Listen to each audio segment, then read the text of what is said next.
It's day 6 and day 3 of me that saying to you, I am tired. I didn't actually teach today. I had the day off because I had a gig out on the Delta at a place I often play at. But this is my morsel of instruction for you, my piece of advice. This video has nothing to do with practice, but I'm still going to tell you. Always be early to your gig. So for me, it's, playing at a wedding or a concert, you're always early to a gig. So there's a reason that call for an orchestra concert is most of the time a half an hour, an hour prior to performance time. Half an hour to an hour.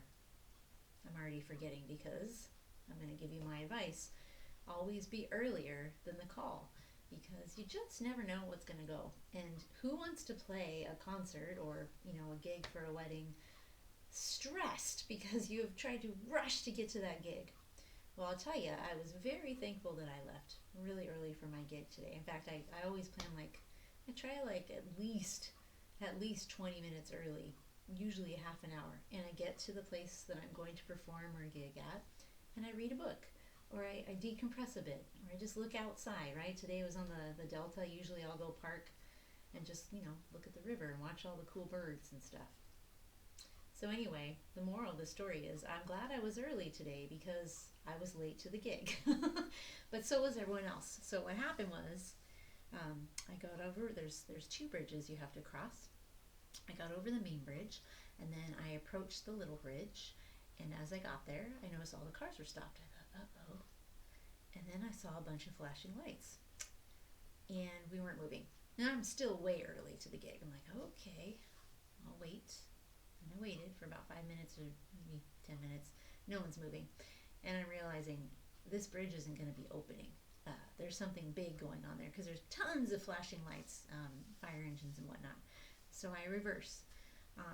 And I'm like, okay, well, I need to get on the other side of the river, and then I'm sure there'll be another bridge that will take me back over there, and then I can go to this gig. I mean, there has to be another bridge, right? And I saw the other people in my trio driving past me, so I pulled over, and I quickly called them, and I said, hey, you guys, you got to turn around. We got to go this way because the bridge is a no-go. So we all convened, and I followed them, and we had to go for a long time until we found a new bridge to go over. So we get over that bridge, and we go all the way back, right? Because we have to go all the way and then come all the way back on the other side of the river. And then we get to the road. It's about a mile from the destination. We're like, woohoo, we're going to make it. We're going to be on time. It'll be fine. And then there's an accident. No joke. There's another roadblock a mile from where we're supposed to be, and there's all these cars stopped, and there's been an accident. So the tow truck's there, the police car, no one's moving. We're just stopped. In fact, everyone in front of us has their cars turned off.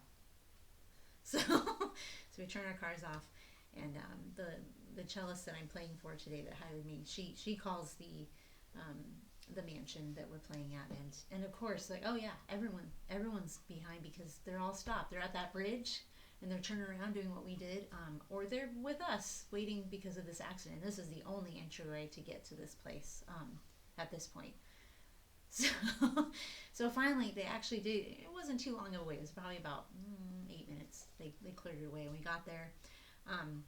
And technically, I said I was late.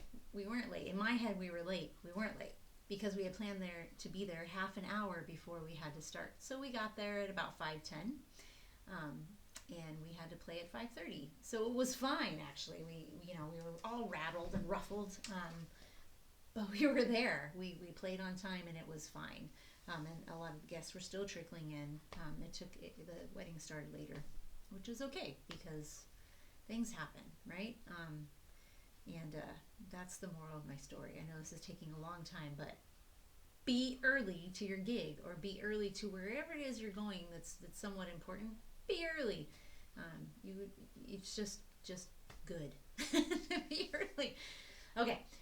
With that said, it did still stress me out. I was totally stressed, even though we weren't really technically late, right? I stress out all that kind of stuff. Sometimes I need to let things go a little sooner, I think, but because because of that, I am tired again. Day 3 of being tired. I'm pretty much always tired. Can't tell because I drink a lot of coffee in the daytime. Okay, so I'm just gonna do some Ševčik. So Ševčik has a multitude of books and etudes, studies on left and right hand technique. And I never really studied these thoroughly. Another student just asked about some etudes for their virtuosity of fingers, the speed and the strength. Oh, Ševčik. I did a few times a little bit of Ševčik in college. But anyway, they're very, very simple. This one anyway. This is Opus 1, Part 1. Exercises in the first position, because this student in particular is just barely starting third position. How do I put that in the frame? Whoa. It's probably flipped too, right? But anyway, you can see it's simple. And the idea is, what my teacher had me do anyway, is she said, okay, you start really, really slowly, kind of like Barber, right? You start off really slowly and you gradually speed up, but the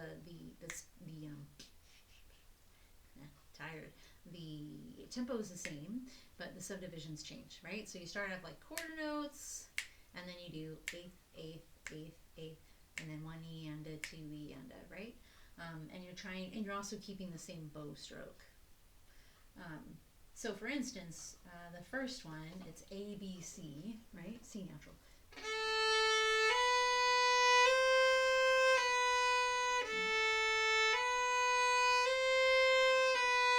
Kind of sounds like the trolley from Mr. Rogers.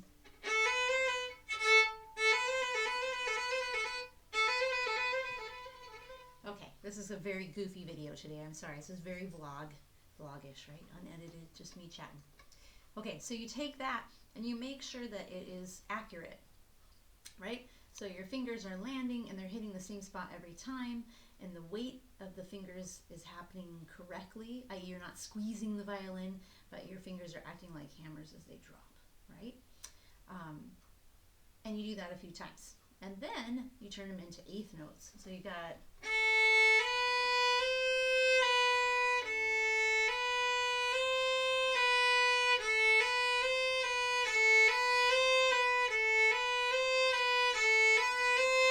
Then it's sixteenths, one bow.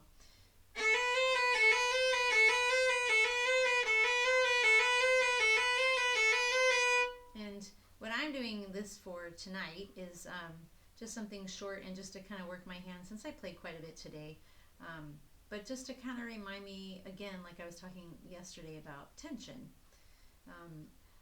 I tend, and you will catch this, I probably actually, I'm sure I did it in earlier videos, I tend to have a habit that perks up every once in a while, especially when, like after having my son, I haven't played as regularly as I used to, you know, hour, 2 hours every day, maybe 3, just practicing and being aware of all this technique. And my habit, my go-to thing that I slip back into a lot of times since I was little is doing that. Now, I don't do it that much, I'm exaggerating, but you 100% will see me. Now, sometimes that's okay. If you have to do like an extension, well, yeah, it's actually better if you can pull your wrist in, but sometimes you're just gonna have to pop it a little bit. But anyway, this is to remind me about relaxing my wrist and keeping it this way, okay? Because if we do this, what happens? It pulls your fingers away. That's not good, right? So, and I can watch on the screen while it's recording me to make sure my wrist stays straight and the palm line is high. I might as well teach you a little something too. So the palm line's high, right? I always bug you guys about the line of your palm where it meets, right? So that palm line, right? Where's the camera? Should be like that. You should never be, the palm line shouldn't be below the violin, because then you get pancake fingers, plop, plop, plop. And they're very inaccurate when you're like that, right? You want to be on the tip, so you bring your palm line up. You don't need to do this, because if you do that, guess what? It flattens your fingers and it pulls your fingers away from the string. It actually makes it harder to play. Okay. I thought this was going to be a short video. Here I am rambling. All right, here we go.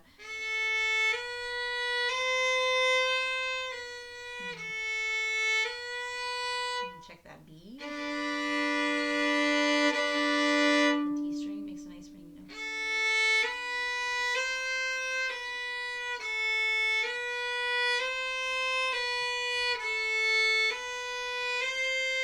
That's a nice hammer.